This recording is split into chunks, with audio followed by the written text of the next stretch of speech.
শুভ সকাল। এখনও নাস্তা খাই নাই, খাবো। বসে আছি, নাস্তা খেয়ে তারপর বাকি কাজ করব। আজকে দুপুরে অনেক কাজ আছে, অনেক রান্না আছে।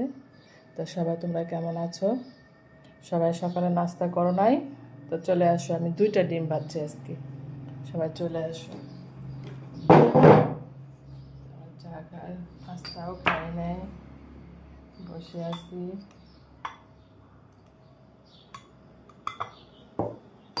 চা খাবো।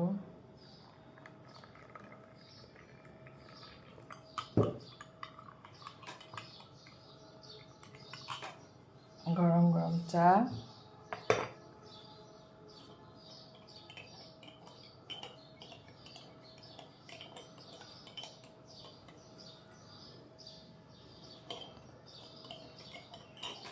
দোয়া ওঠা চা খাবো।